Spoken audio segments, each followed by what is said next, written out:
Casa de Davi, episódio 4, foi bom? Será que a série da Amazon Prime Video continua acertando ou agora ela está errando? Se você quer descobrir isso tudo, é logo após a vinheta, assista o vídeo. Fala pessoal, sejam todos muito bem-vindos a mais um Comics Review. Para você que não me conhece, meu nome é Rafael Lourdes, eu trabalho com histórias em quadrinhos como essas daqui. E seja bem-vindo ao meu canal que é Comics, que a gente fala de quadrinhos, mas também é review, que a gente fala da cultura pop e apresenta produções cristãs da cultura pop. Se você quer saber bons filmes, boas séries, boas histórias em quadrinhos, bons livros, é só você se inscrever aqui no nosso canal. A gente sempre indica coisa boa pro bom entretenimento cristão. E deixa sua inscrição aqui no canal, dá uma curtida também. E hoje a gente vai falar sobre Casa de Davi, que é a nova série aí da Prime Video. O episódio 4 saiu esta semana aí, né, no stream da Amazon. E a gente teve aí, né, essa liberação. Eu acabei assistindo ali na própria quinta-feira mesmo. E aqui a gente vai trazer uma análise técnica desse episódio que trouxe aí, que foi um pouco mais de desenvolvimento dos personagens. A gente não teve tantas cenas de ação assim, mas foi um episódio mais ali de falas, de desenvolvimento de personagens, e teve algumas coisas que me chamou a atenção e alguns desenvolvimentos que me chamou a atenção. É óbvio que o primeiro que me chamou a atenção ali foi o Isbaal, né, o Isbosete, que é o filho de Saul, que não é o Jonatas. Ele foi mais bem desenvolvido nesse primeiro episódio, e eu entendo que a primeira questão que eles estão desenvolvendo esse personagem é justamente que ele vai se tornar rei. Isso não é spoiler nenhum, porque quem já viu, quem já leu a Bíblia já sabe que isso vai acontecer, então não é spoiler nenhum, mas ele vai se tornar rei, ele vai reinar um pouco antes de Davi. E uma das marcas que tem ali o seu reinado, que é um reinado curto, é ali daquele medo dele não ter ali desenvoltura nenhuma para governar praticamente. A gente vê isso já sendo estabelecido neste episódio, nesse episódio 4, né? A gente tem ali também uma caracterização do Isbaal que é um pouco diferente daquilo que a gente tem um pouco na Bíblia. Porque na Bíblia ele é apresentado ali como um rei ali um pouco mais medroso ali da casa de Saul e tudo mais. E aqui a gente vê que a série está tentando puxar ele para ser um cara ali que é mais um cara do prazer. Lembrando até mesmo a questão grega ali, os gregos. A forma que ele tem de vestir não é uma forma que os judeus se vestiam. Eu acho que destoa um pouco da série, mas é uma forma ali mais parecida com que os outros povos se vestiam, né? Como por exemplo os próprios gregos. A gente vê ali que há uma referência nessa questão ali no próprio Isbaal, e a gente vê que ele gosta dos prazeres, a gente vê que ele não tem respeito ali sobre a cultura de Deus, sobre o reino de Deus e tudo mais. E além disso também, a gente vê nele ali alguns trejeitos que também não era muito assim parecido com os judeus da época. Inclusive, nas próprias cenas dele ali, tem uma crítica muito interessante, que ele sugere a Saul para trazer o entretenimento para Israel, para alienar o povo e o povo seguir ele. E é assim até hoje. Muitas das vezes o entretenimento ele é usado para alienar o povo, e o povo não vê o que está acontecendo de ruim.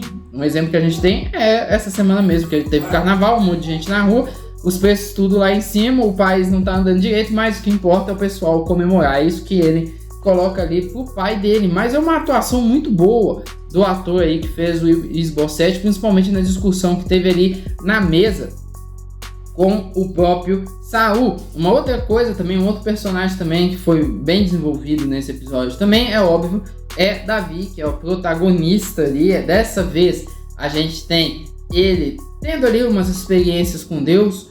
A gente começa a ver que a própria série começa a plantar que Davi ele é um cara exemplar, um cara diferente, mas ao mesmo tempo que há escuridão nele, fazendo referência para aquilo que vai acontecer mais para frente, quando o Davi tiver um caso com Batseba, né, o Batseba. Então a gente vê a série já plantando tanto em Isbaal quanto em Davi coisas que vão acontecer só no futuro daquela própria série que a gente está vendo ali no Prime Video. Mas a gente vê ali o Davi tendo a sua experiência com Deus e a família de Davi tentando, proteger Davi de tudo quanto é jeito, tentando fazer o próprio rei não conseguir ali ter acesso a Davi, mas a gente vê que os planos de Deus são maiores que os planos das pessoas. Enquanto as pessoas elas tentam esconder aquilo que Deus quer fazer aparecer, Deus vai lá e faz aquilo aparecer, e foi assim que aconteceu com Davi. Saul não pode ficar sabendo que Davi existe. Quando pensa que não, chega na casa de Davi ali, o pessoal chamando Davi para ir para o palácio de Saul. A gente já tem aquela adaptação da parte da Bíblia onde Davi vai até a casa de Saul para tocar harpa e assim acalmar o rei. E eles estão adaptando de uma forma muito interessante, porque eles estão deixando bem claro que Saul meio ainda não sabe quem que é Davi, porque ele tá doidão, ele tá tendo aqueles acessos de raiva e tudo mais. Como ele tá tendo esses acessos de raiva e essa loucura toda, o Davi tá lá, mas ele tá assim completamente como que eu posso dizer, não é ignorante quanto a isso, alienado. Quando a pessoa ela tá tão assim em algo emocional que ela não consegue muito bem ali prestar atenção naquilo que tá na sua volta, e talvez eles vão usar isso para explicar quando Davi aparecer ali para matar Golias, o Saul perguntar de quem que Davi é filho. Isso é uma coisa muito interessante que eu notei que a série ela acaba colocando ali sobre o personagem de Davi, e ali já vai estabelecendo ele dentro do palácio, tendo acesso a dentro dos palácios, e também, né, a questão ali do próprio Deus sendo irônico. Saul chega e fala assim, quando eu descobrir quem que vai tomar meu trono, eu vou matar essa pessoa, e Deus coloca essa pessoa dentro do palácio de Saul, a ponto de Saul não saber quem que é, e Deus falando, quem manda aqui em Israel sou eu, não é você não, Saul. E aí a gente vai ter o desenvolvimento, provavelmente a partir dali, de Saul aprendendo as outras aptidões, como por exemplo de ser guerreiro e defender Israel. E por falar em defender, quero falar um pouquinho da minha história em quadrinhos.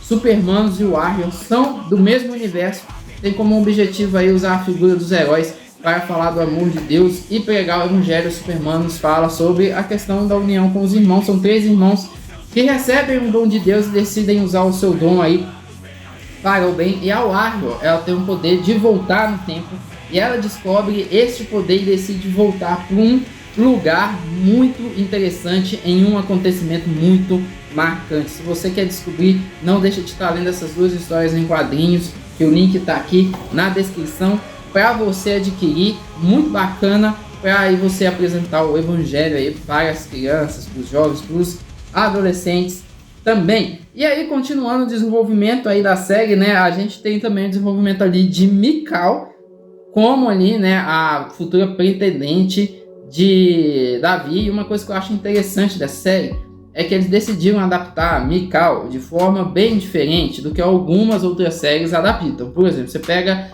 a minissérie de Davi da Record, a Mical ela é adaptada como alguém meio chata, não tão temente a Deus assim e tudo mais.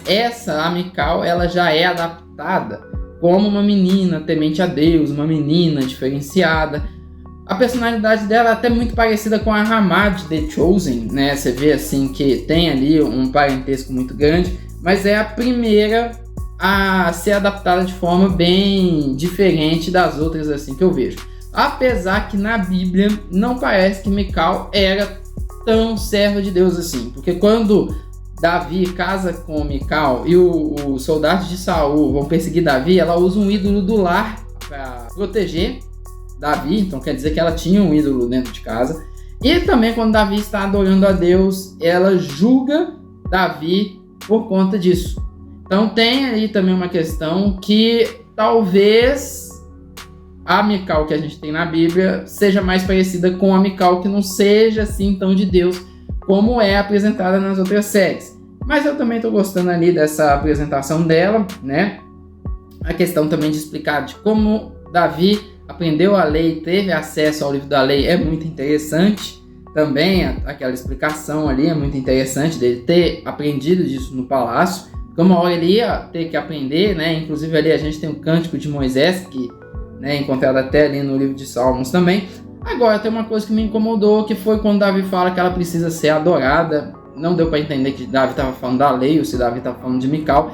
Eu tenho para mim que pode ter sido um erro de tradução do pessoal ali que fez a dublagem, mas se mesmo assim não foi um erro de tradução, eu acho um erro grotesco colocar um judeu falando que outra pessoa tinha que ser adorada, sendo que o judeu tinha essa questão de adorar somente a Deus. Diversas vezes Davi, nesse mesmo episódio, ele fala que ele adora só a Deus, aí quando chega para Mical e fala que Mical tem que ser adorada, pelo amor de Deus, se foi erro de roteiro, erro grotesco, se foi erro de tradução, erro grotesco de tradução também. Mas será que a série ela continua fidedigna a Deus? Será que ela tem sido fidedigna à Bíblia? Será que ela tem inventado muita moda? Se você quer saber, vou lançar um vídeo aqui no meu canal. Se tiver já lançado, clica aqui que ele vai estar aparecendo e a gente continua a nossa conversa. Se não, ele ainda vai sair.